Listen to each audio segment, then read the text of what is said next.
Bonjour à tous, je suis Fart Kountéar, journaliste pour Nina Hot News. J'ai des informations à vous communiquer. De quoi s'agit-il? Suivez-moi, écoutez et regardez attentivement. Cambodge. L'Assemblée nationale dénonce une « guerre d'agression » et l'usage de gaz toxiques par la Thaïlande. Phnom Penh.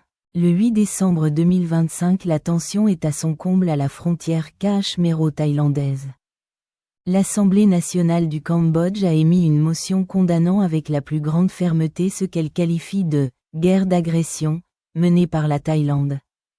L'institution législative accuse Bangkok d'avoir violé la souveraineté du royaume les 7 et 8 décembre en déployant l'aviation de chasse et, fait alarmant, en faisant usage d'armes chimiques.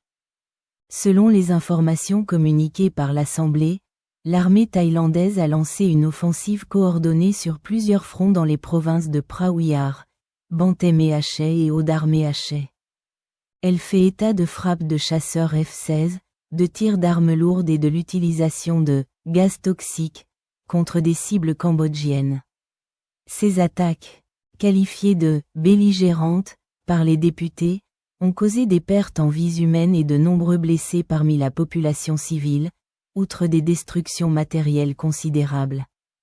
Pour Phnom Penh, cette escalade militaire constitue une rupture flagrante de la déclaration relative à l'accord de paix signé il y a moins de 2 mois, le 26 octobre 2025.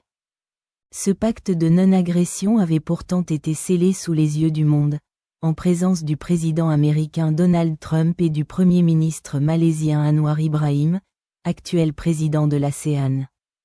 Ces agissements représentent une transgression majeure de la charte de l'ASEAN et du droit international, martèle le texte de la motion, qui alerte sur les risques de déstabilisation pour l'ensemble de la région du Mékong. Face à ce que l'Assemblée décrit comme des agressions caractérisées, le Cambodge affirme maintenir pour l'heure une posture de retenue stratégique.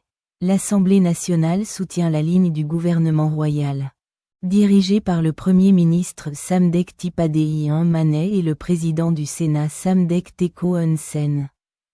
Privilégier le respect du cessez-le-feu et s'abstenir de toute riposte armée immédiate pour ne pas insulter l'avenir. Toutefois, les parlementaires exigent de Bangkok l'arrêt immédiat des hostilités et le retour au respect des obligations internationales, condition sine qua non à toute normalisation.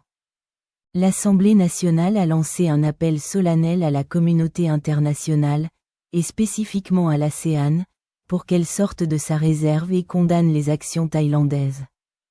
En conclusion de cette session extraordinaire, l'organe législatif a exhorté le peuple cambodgien à l'unité et la solidarité, pour faire bloc face à l'agression étrangère, renforçant ainsi la résilience nationale en cette période critique.